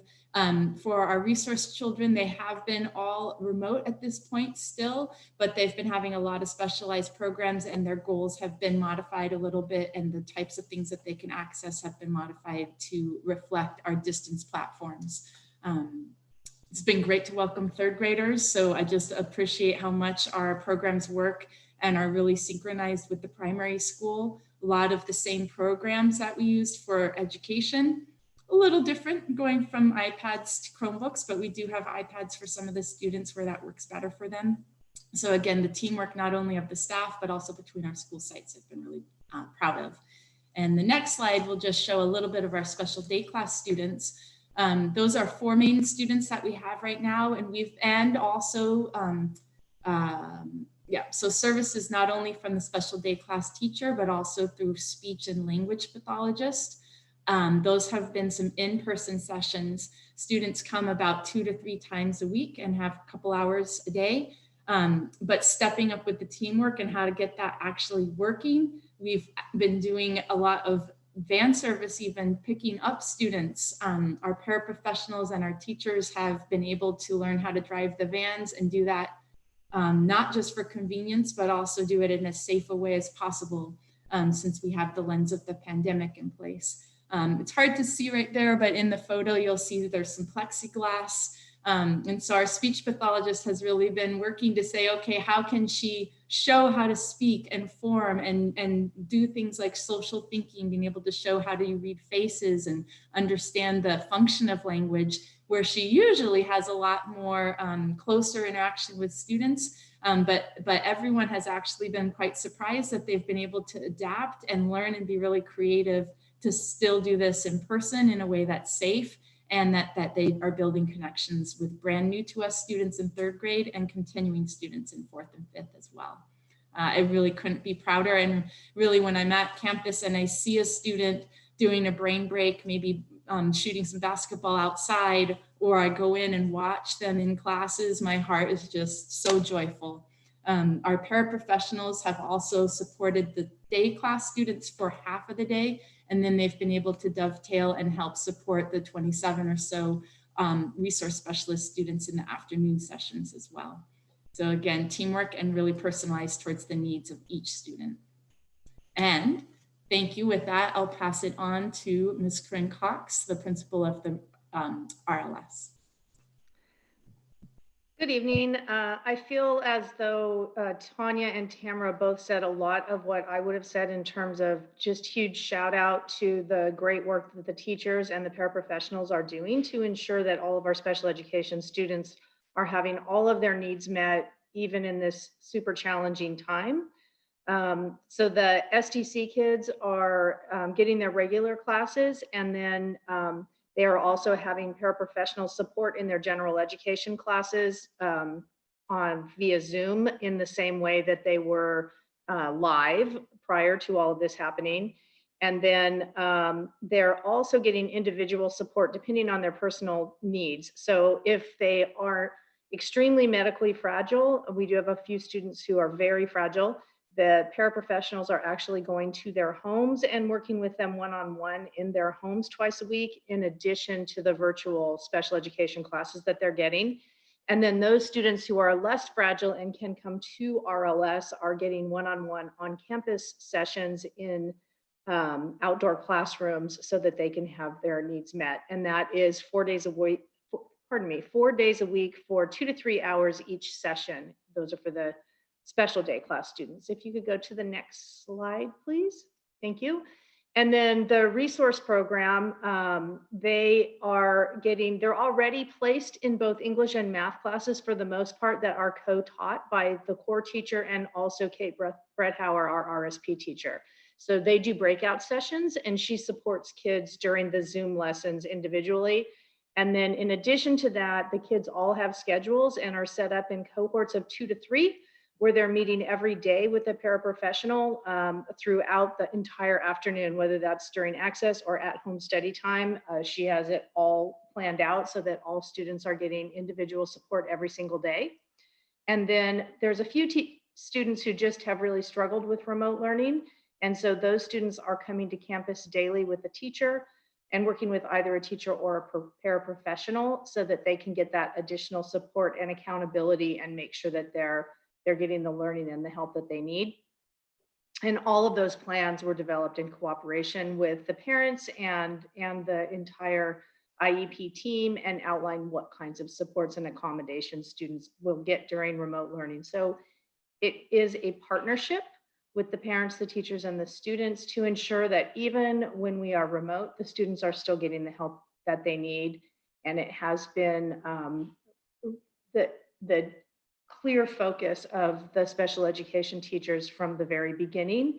Their number one concern has been how they can make sure that their students don't fall behind, how they can make sure that their students are receiving the help that they need, and how they can do whatever it takes to make sure that happens. So thank you I really want to just acknowledge the work that the teachers and the paraprofessionals have done to figure this out on the fly and make it be effective. And finally, we have Mr. Bincinto, the high school principal. All right, good evening, everyone. Two 100% I'd like to report. 100% of the paraprofessionals at St. Helena High School are St. Helena High School graduates. So obviously their experience has been really good, and they want to come back and give to their school and give to their community. The other 100% I wanted to talk about is 100% of the RSP resource students' families wanted to defer their IEPs until this year. So we really lucked out with our new staff member, Ann Cifarelli, that she has been expediting IEPs, and we have 38 resource students at the high school. She has been making these happen very, very fast and getting us caught up. I think on average, there's been about 3 or 4 a week over the course of this fall semester to get caught up from the spring, because nobody wanted to hold them, pardon me, remotely in the spring. So that kicked them all to this year, and she's done a great job of making that happen. She too has, prior to the fires, began meeting with students either in small group or one-on-one. Go ahead. Lastly, special day class. I can't underscore the challenges of distance learning with this population. When you think about the student population being nonverbal, non-communicative, and how do you do distance learning in that kind of scenario? It's virtually impossible. So kudos to the staff, the paraprofessionals, and the teacher, Ms. Smith, for really testing out what you would call a pseudo hybrid model of having students come to school, instituting safety protocols, taking temperatures, having them, space, and then even something as simple, we take for granted mask wearing, but ensuring that student population consistently wears a mask, given not only, each other's safety, but the staff safety as well. So that's something that they work diligently to make happen, and it has not been without incident. And we've had to work through those scenarios with behavior intervention plans. But kudos to them for being there and meeting students and supporting them not only in their instruction, but in the mainstream instruction that students received. I didn't include it in one of the images, but one of her students was participating in dance class with Mrs. Brazil in Mrs. Smith's classroom. So she's not only helping her students, acquire English and math skills, but she's also helping them access their other curriculum at the high school. So again, kudos to staff, kudos to the families for making that happen. Mr. Heller. Thank you, principals. And at this time, we'll entertain any questions that the board may have.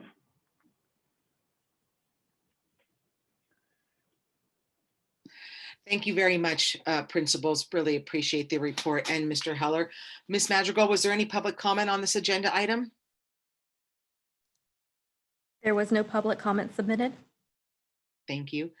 Trustees, any questions or comments about this agenda item?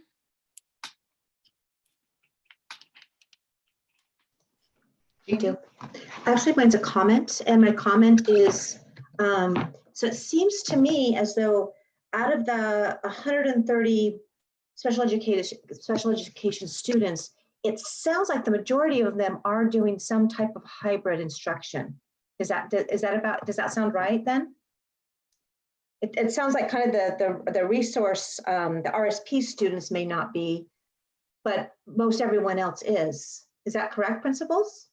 And I think, and if so, that's awesome. Yeah, Jeannie, I think some of the resource students, because we don't have special day class at our school, so the resource students are also participating in a hybrid program, coming on campus to get some of their services. Right. And at RLS, all of the special day students are doing something hybrid, although the medically fragile ones, it's not hybrid at school and remote, it's hybrid at home and remote. Because they just are not, it's not safe for them to be at school at all. And then the resource students, some are doing hybrid, those high needs students, mostly who just don't have the family support or the attention span to. Right. So my point of that was, please thank your staff for us. That is awesome. I mean, these are our students that absolutely need to have in-person contact and be with other people. So I'm very appreciative. So thank you very much. Thank you. And I just want to comment that there's also some language learners that are high needs that are getting on-campus support as well. So I know that you're always concerned about that. Yeah. Trustees, anyone else? I just want to echo what Trustee Kerr said. It's really fantastic to see the staff really go above and beyond to make sure that these students get what they need and are able to connect with their teachers and with their specialists and with their paraeducators. It's really wonderful to hear this report. Thank you. And thank you for everyone who made it happen. Parents and students as well. Yes, I would concur with that as well. As I was reading through that presentation, it was striking to me. It was like about teamwork and partnership and collaboration. And it just sounded like such a go above and beyond. So I as well want to echo my gratitude to that portion of your staff. And how great is that, Mr. Cinta, that you have alumni? That is so awesome. That's a really nice bonus on top of all of that. So please, again, extend our thanks to your staff. That's really amazing work. Trustee Conwell or Kerr, anything else before we move on? I just want to echo the same comments. I was going to make the same thing that you guys have made. So very, very greatly well done.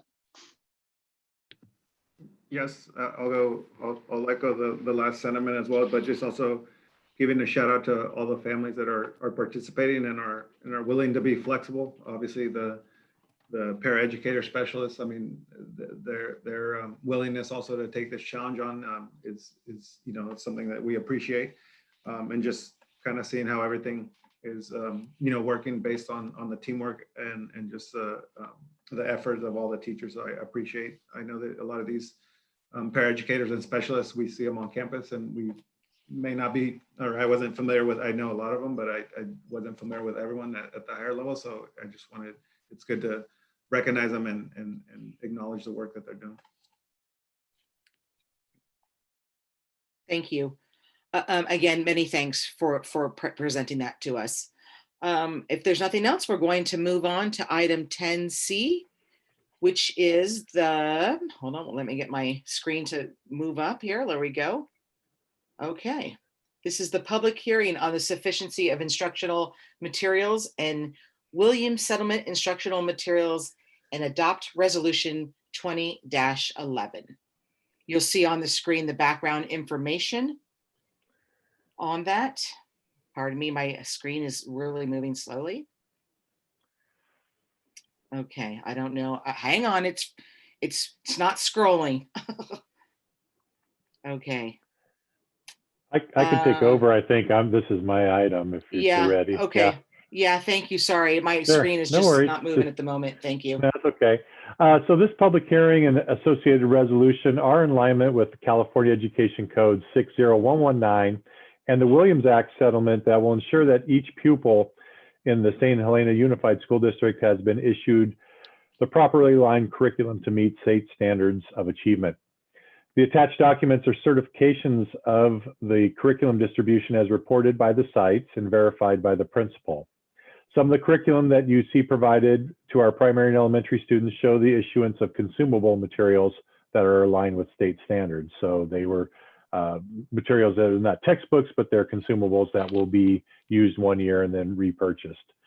So at this time, given the fact that all four sites have adequate curriculum to meet the Williams Act, I would ask that the board conduct a public hearing and then subsequently approve the adoption of the resolution 2011 to certify the information provided is in alignment with the Williams Act. Thank you very much. Ms. Madrigal or Mr. Heller, if you're controlling the screen, is it possible to scroll up on that? Because again, mine is not, I don't know, I'm having a little bit of an issue here. And I can't, I cannot access what I'm supposed to be accessing. So I apologize, everybody, but I'm having technical difficulties is exactly what's happening. So give me a moment, please. Pelosi, at this time, you would want to open the public hearing. Okay. Oh, I'm sorry. Yes, you would open the public hearing because that would be the time when any public members could potentially access the, present any information to the board. Thank you very much. And when you do okay. that, you'll want to give the exact time that you are opening the public hearing as the gavel hits the desk. Okay, Vice President yes. Pelosi, I will go ahead Yes. and let me go ahead and show the version with the president's notes so it's easier to follow here. Yeah, I apologize. I don't That's okay. know. I don't know what's happening here. So thank you very much. Okay, as permitted by the executive order issued by the governor of the state of California, members of the public were asked to submit all email comments related to the public hearing of the 2020-2021 sufficiency of instructional materials and Williams settlement by 5 p.m. today. I will now open the hearing at 7:56 p.m. Were there any comments received on the public hearing of the learning continuity and attendance plans? And do any members of the public wish to speak on this item? Trustee Pelosi? Yes, sorry. No, it's not your fault. There's an error in the script. Were there any comments received on the the 2021 sufficiency of instructional materials and Williams settlement? Okay, were there any, so shall I just repeat what you said? I think I said it for you. Okay, perfect, okay. There were no comments submitted, Vice President Pelosi. Are there any members of the public who wish to publicly speak on this agenda item, which is item 10C, the public hearing on the sufficiency of instructional materials and Williams settlement instructional materials and the adoption of resolution 20-11? There are no members of the public who wish to comment on this item. Thank you. I will now close the hearing at 7:57 p.m. Do the trustees have any questions about this agenda item?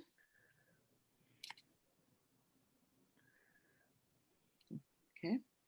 Is there a motion to approve the adoption of resolution 20-11 as presented? I'll make the motion to approve the adoption of resolution 20-11. Is there a second? I'll second. Please call the roll. Trustee Browdy? Aye. Trustee Conwell? Aye. Trustee Kerr? Aye. Trustee Olguin? Aye. Trustee Haug? Aye. Trustee Pelosi? Aye. Motion carries. Thank you very much, Ms. Madrigal and Dr. Wilson, for your assistance on that. Okay, I'm still having a little bit of technical difficulty, but I think I'm reloading it so I can have the agenda on my secondary screen here. So bear with me one moment. And in the meantime, we can move on to item 10D. And I will remind the board that this is a written report. It is the suspension and expulsion report to the board of dated October 2020. Ms. Madrigal, was there any public comment on this agenda item? There were no comments submitted by the public on this agenda item. Thank you. Okay, I think my screen is catching up. This is good news. Okay, trustees, do you have any questions about this agenda item?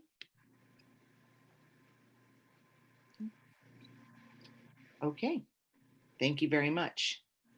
And Ms. Madrigal, my secondary screen seems to be cooperating at the moment. So if you would like to go back and not have to use this version that you're using, please feel free to do that. Thank you for your help again.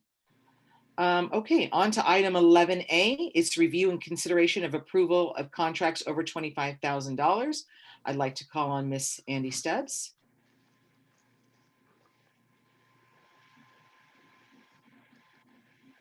Andy, you'll need to take yourself off of mute.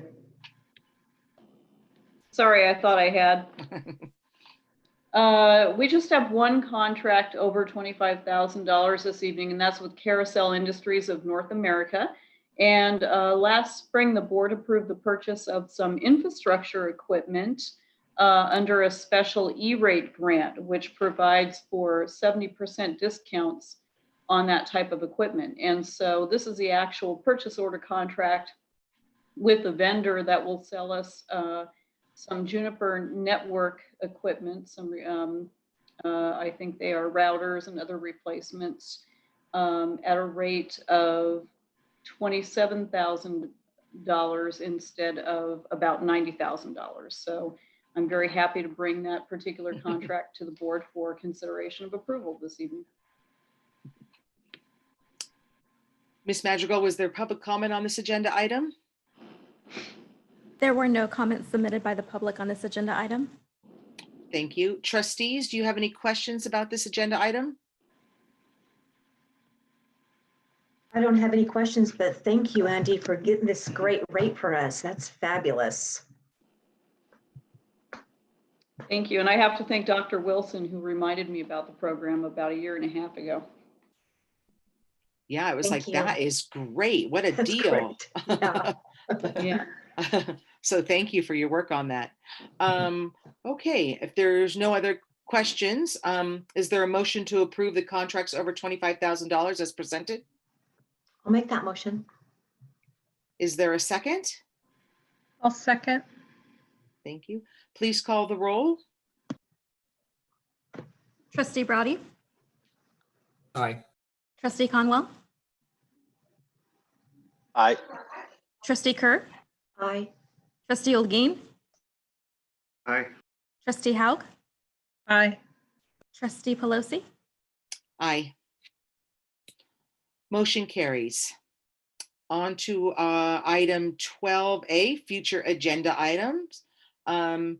Trustees, you can take a look at the what is listed there for our November 12th, 2020 regular meeting of the board. Do any of the trustees have subjects for future agenda items?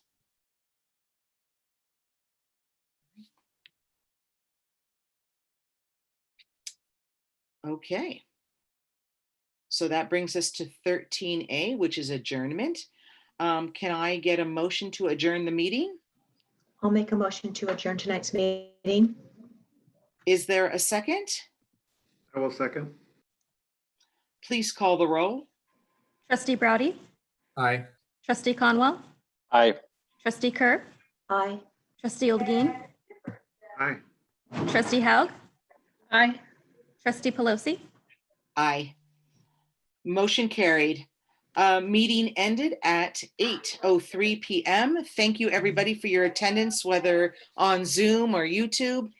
Take care of each other, be patient and kind as you go out there, and have a good evening. Right. Thank you. Good night. Thank you. Good Thank night. you. Night. Thank you, everyone. Good night. Bye. Good night. Thank you.